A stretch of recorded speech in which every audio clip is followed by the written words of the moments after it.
Mag-unbox tayo ng ano ito, yung Signalite tsaka Signalite bracket.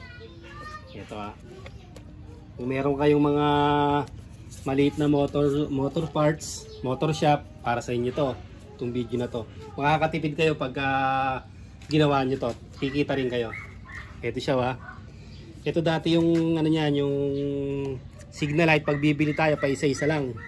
Tapos yung bracket. Itong bracket na to, nabili ko to sa halagang 350. Ito yan. Tapos ito naman, yung bracket na stainless, manipis naman siya Ito.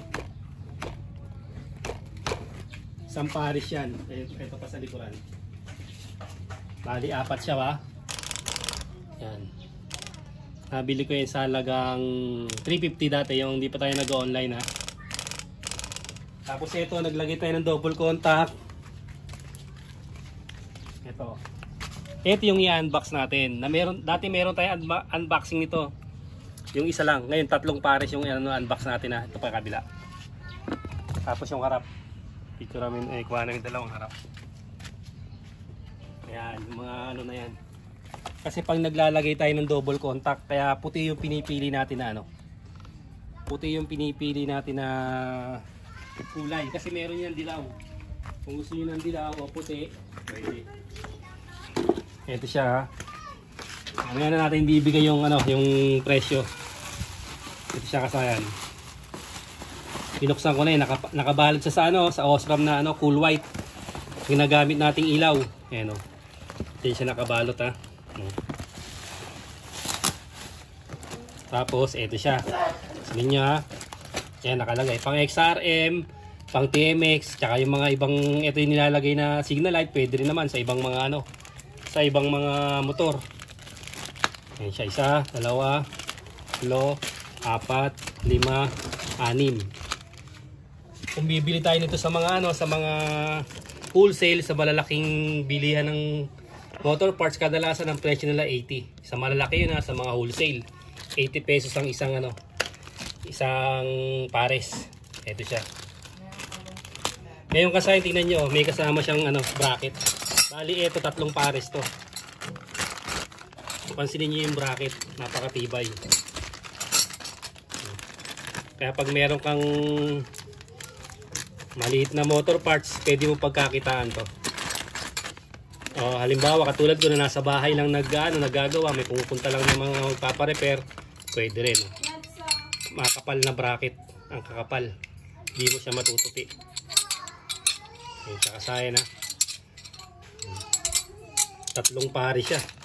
Tapos 3 pares nito, bali pag bibili kayo para mas mura pa isang ganito yung pinaka niya, isang pares niya, 2, ayan, 3. Bali 3 pares siya kasayan ito ngayon yun Ito ngayon yung presyo ng 3 pares na yan. Kung halimbawa nasa baryo kayo, tamang-tama ito. Para hassle free, mag-aabang na lang kayo ng order nyo na pwede nyo pagkakitaan. At hindi naman kalakihan ng puhunan. Meron kayong 6 na pirasong Signalite at 3 pirasong bracket. Ito naman, itong bracket naman ito, pwede nyo ibenta to ng gantong pares. Ito lang, isang pares na ganito, pangunahan, isang pares na ulihan. Depende sa kailangan ng bibili. Pwede rin naman isang pares. Ayan siya. Dati ang bili ko dito 350 yung ganito. Ito siya. Ayan na siya. Tagal na kaya kinalawang na. Ngayon dahil meron na tayo nito, ito lang yung lahat na yan. Ito lang yung halaga niya Ito Kano? Magkano? Tingnan mo kung nakikita mo. Sabihin mo yung presyo. 369. 369 kasayan Kapag palagay na natin 370 kasi may point siya. 0.56. 370 kasayan Kung kahit sa wholesale nyo ibenta 80. Ito palang ito palang 6 na to, 480 na siya. Plus yung mga bracket pa. Siyempre pag maliliit na shop, kadalasan 100, 120. Depende sa sa lugar. Tapos yung bracket kasi napakaganda. Hindi na sila magpapagawa ng bracket kasi pag nagpagawa sila mas mahal din.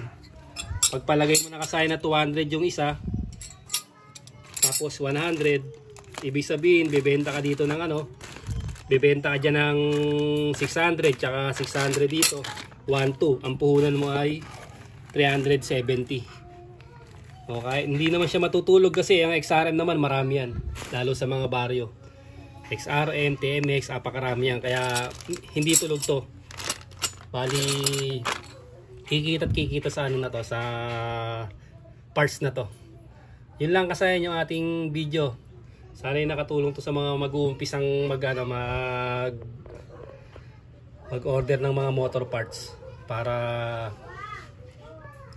hassle free na kayo. Hindi nyo na kailangan pumunta sa malalaking bilihan. At mas mura pa to. Siguradong mas mura pa to kaysa mga bilihan do, dahil sa bracket pa lang nakamura na kaagad kayo. Hanggang dito na lang mga kasayan. Salamat sa panonood.